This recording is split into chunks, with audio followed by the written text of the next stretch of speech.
लग रही और मेरी जान ले लो। हाँ जी भाई, बता, हद मचा रखी है। हाँ जी, हाँ जी, आइए आइए आइए आइए।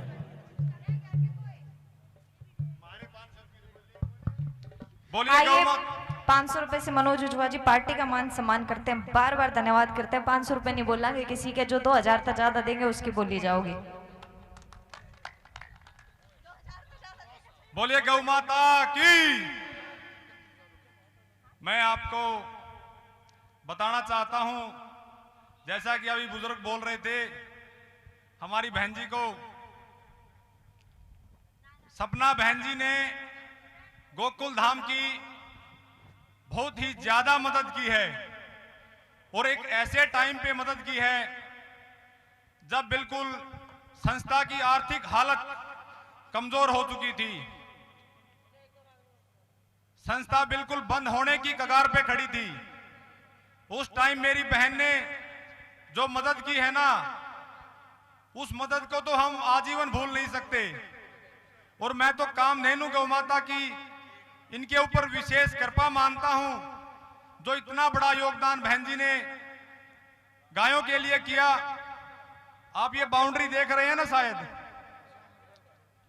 पिछले साल इस जमीन की जब हमने पेमेंट करी तो लगभग 1.25 करोड़ रुपए कर्ज उठा के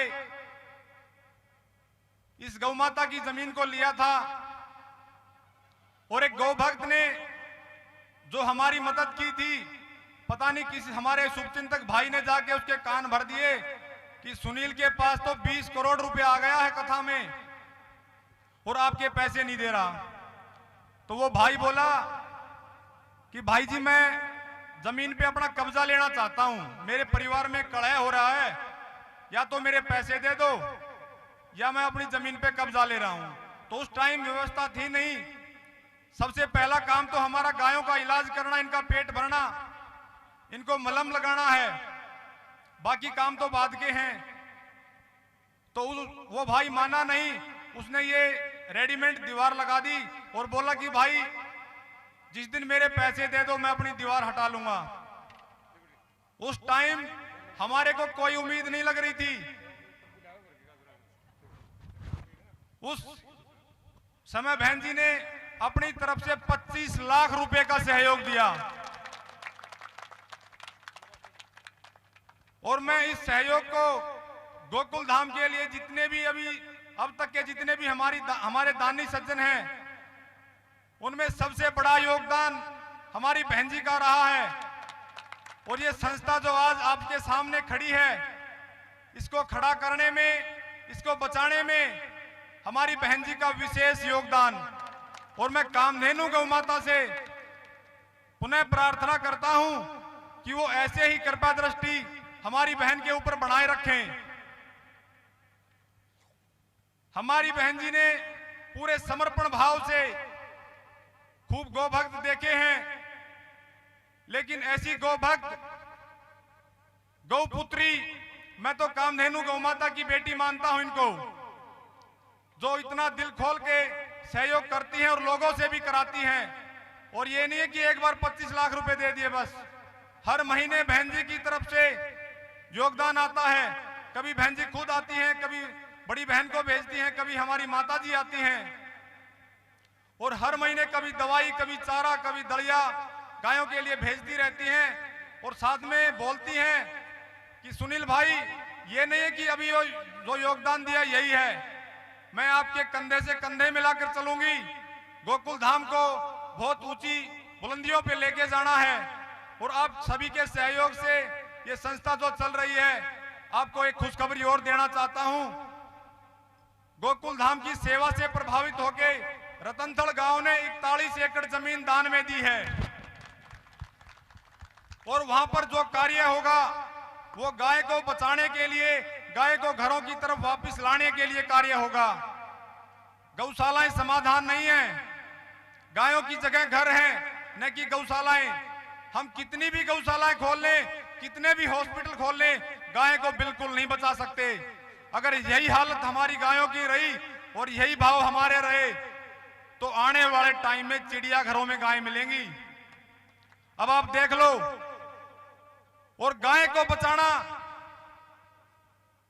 हमारा धर्म है, हम कोई एहसान नहीं कर रहे गाय पे, हमारी मजबूरी है गाय को बचाना। अगर हमने अपनी आने वाली नस्लें बचानी हैं तो गाय को बचाना जरूरी है।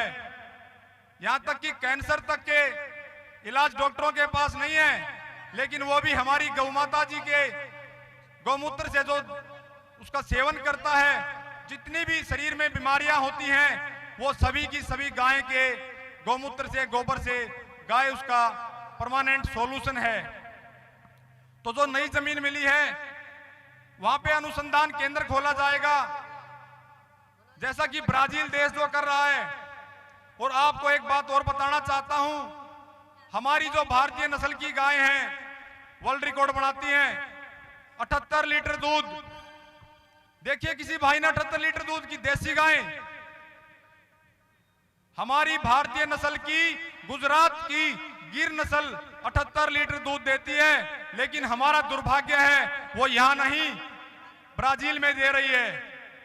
जब ब्राजील जैसा देश यहां से चंद गायें लेकर और इतने थोड़े से टाइम में 40 लाख गाय तैयार कर सकता है 78 लीटर दूध की, तो हम नहीं कर सकते क्या? हमारी गायें और ब्राजील जैसा देश इतना बड़ा काम कर रहा है। तो आप सबका सहयोग रहा और कामधेनु मैया का ऐसे ही आशीर्वाद रहा तो वो दिन दूर नहीं जब हमारी भी गायें 50 लीटर, 70 लीटर, 80 लीटर दूध देंगी। उस टाइम देखना कोई भी गाय गौशाला में नहीं मिलेंगी। गौशालाएं होती हैं बूढ़ी गायों के लिए, लंगड़ी गायों के लिए, बीमार गायों के लिए। तो आप सबके सहयोग से वहां पे अनुसंधान केंद्र खोला जाएगा और जितनी भी हमारी जो गौ माताएं आज गौशाला में जो जेल बनी बैठी है ना, उनको इज्जत के साथ हम घरों में लेके आएंगे और फिर कोई भी गाय हमारी रोड पे नहीं घूमेगी। जय गौ माता, जय गोपाल।